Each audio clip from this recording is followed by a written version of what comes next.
तू यहाँ क्या कर रहा है? अच्छा मैं कहानी सुनाऊंगा तुझको, तो सुन बैठ के। अच्छा तू सुनाएगा कहानी? हाँ तो सुना सुना, कौन सा कहानी सुनाएगा? सुना तो सुन।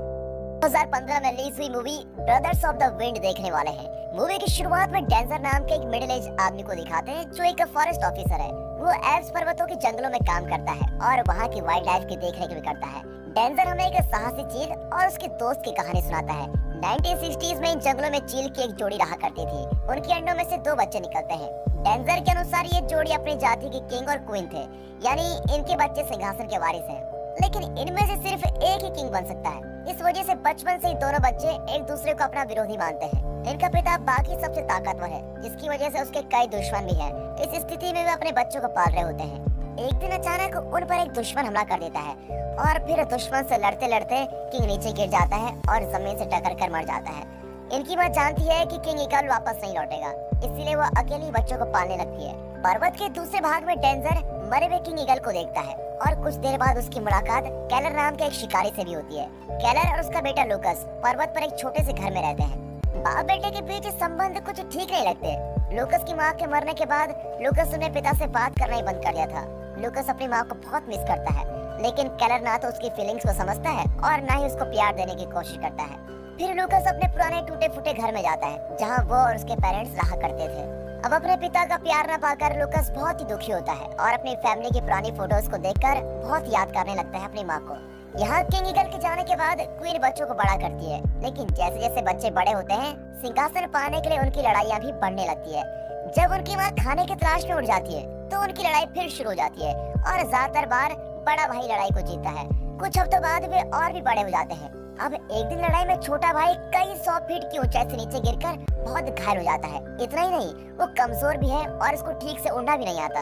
इसीलिए वो अपनी माँ का इंतजार करता है कि जब वो आएगी तो मुझको लेके जाएगी। और जब शाम को माँ लौटती है तो उसे छोटे का रोना सुनाई देता है, लेकिन वो उसकी मदद नहीं करती क्योंकि वो अकेली है और सिर्फ एक ही बच्चे की सुरक्षा कर सकती है।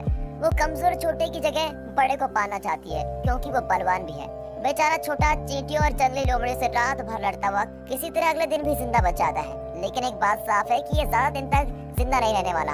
तब लूकस छोटे को देखता है और उससे अपने पुराने घर में लेके आता है। वो छोटे का बहुत ख्याल रखता है।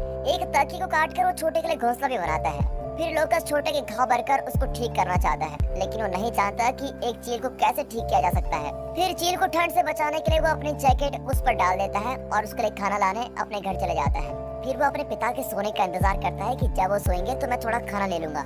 और जैसे वो सोते हैं तो वो सॉसेज चुराकर छोटे के पास चला जाता है।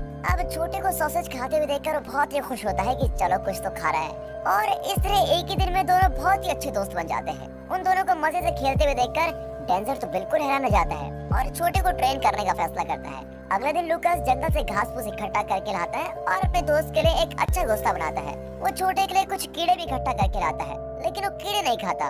इतने में डेंजर वहाँ कर कहता है कि ये सॉसेज और कीड़े चीलों के लिए हेल्दी नहीं होते।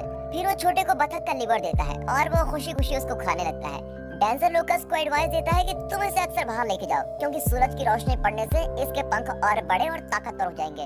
उस दिन लूकस अपने पिता के साथ काम कर रहा होता है। केलर उसके साथ बात करने की कोशिश करता है, लेकिन लूकस एक शब्द भी नहीं बोलता। और फिर गुस्से में आकर केलर लूकस से और ज्यादा काम करवाता है और उसको कहीं भारी नहीं जाने देता। उसी रात एक लोमड़ी केलर के फार्म में घुस जाती है और सारी मुर्गियों को मार डालती है। केलर को बहुत गुस्सा आता है कि लूकस ने फार्म का दरवाजा खुला क्यों छोड़ दिया। दूसरी ओर लूकस छोटे के लिए मुर्गी चुराकर अपने पुराने घर में जाता है। वो लोमड़ियों को भगा देता है जो छोटे पर हमला करने वाली थी। फिर लूकस रात भर छोटे के साथ ही रहता है और उसके साथ खेलता भी है। वो अपनी फैमिली का बाइबल पढ़ता है जिसमें केन और एबल नाम के 2 भाइयों की कहानी होती है। वो कहानी छोटे की कहानी से बहुत मिलती जुलती है, इसीलिए वो छोटे का नाम एबल रख देता है। छोटा एबल है तो बड़े का नाम केन रख देते हैं। ओके, वहाँ केन की माँ उसे पर्वतों पर राज करने की ट्रेनिंग दे रही होती है। यहाँ लूकस एबल को उड़ने की ट्रेनिंग देना चाहता है, लेकिन उसे इस बारे में कुछ जानकारी नहीं होती और इस वजह से वो सफल नहीं हो पाता। एक दिन वो एबल को ट्रेन कर रहा होता है कि डेंजर वहाँ पर आ जाता है। वो लूकस से कहता है कि तुम गर्मी के मौसम में मेरे साथ रहने आ जाओ, मैं तुम्हें सिखाऊंगा कि इस चील को कैसे ट्रेन करना चाहिए। फिर डेंजर कैरेट से भी बात करता है और लूकस को कुछ दिन अपने साथ रहने की परमिशन भी ले लेता है। डेंजर के कैबिन में एक पोर्ट्रेट होता है जिसमें एक लड़का और एक चील होते हैं। वे बिल्कुल लूकस और एबल की तरह दिखते हैं। अगले दिन लूकस एबल को फिशिंग करने की ट्रेनिंग भी देता है और खुद एक फिश पकड़कर उसके सामने रखता है, लेकिन एबल उसको पकड़ नहीं पाता और फिश फिसलकर पानी में गिर जाती है। कुछ दिन बाद एबल और उसके भाई केन के नए पंख निकल जाते हैं। एबल से पहले उसका भाई उड़ना सीख जाता है क्योंकि उसकी माँ उसको ट्रेन कर रही होती है। यहाँ बेचारा लूकास एबल को उड़ने की ट्रेनिंग देते देते बहुत थक जाता है। फिर वो छप्पर से एक बास्केट लटकाकर एबल को उसमें रख देता है और उड़ने को कहता है। शुरू में तो बात नहीं बनती, पर आखिर में वो आसमान में एकदम शानदार ग्लाइड करने लगता है। उस रात दोनों पुराने घर के छप्पर पर ही सो जाते हैं। सुबह जब लूकास उठता है तो एबल वहाँ पर नहीं होता। अब लूकास घबराकर आसपास देखने लगता है कि ये गया कहाँ। तभी उसको एबल दिखता है जो आसमान में मस्त उड़ रहा है, और ये देखकर लूकास की खुशी का ठिकाना नहीं होता और आखिर उसकी मेहनत रंग ला गई है। तब एबल उड़कर एक पत्थर पर बैठता है। लूकास खुश होकर उसके पास भागता है, लेकिन एबल फिर उड़ जाता है। ये देखकर लूकास की खुशी हवा में उड़ जाती है। अब लूकास को विश्वास हो जाता है कि उसका दोस्त उड़ना सीख गया है और कभी लौट कर नहीं आएगा। वो जमीन पर पड़ा पंख उठा लेता है और उसे एबल की यादगार चीज समझकर अपने पास रख लेता है। फिर डेंजर लूकास को दिलासा देता है, लेकिन वो भी नहीं जानता कि एबल कभी वापस आएगा या नहीं। वहाँ जंगल में एबल एक सांबर का शिकार करने की कोशिश करता है, लेकिन 2-3 सांबर मिलकर उसे घायल कर देते हैं और वो शिकार में सफल नहीं हो पाता। जंगल में उसकी जिंदगी बहुत मुश्किलों से भरी होती है। उसे किलर के शॉटगन से खुद को बचाना पड़ता है। हाँ, रुको कहाँ जा रहे हो? ऐसे और वीडियो देखने के लिए मेरे चैनल को सब्सक्राइब और लाइक और कमेंट कर देना।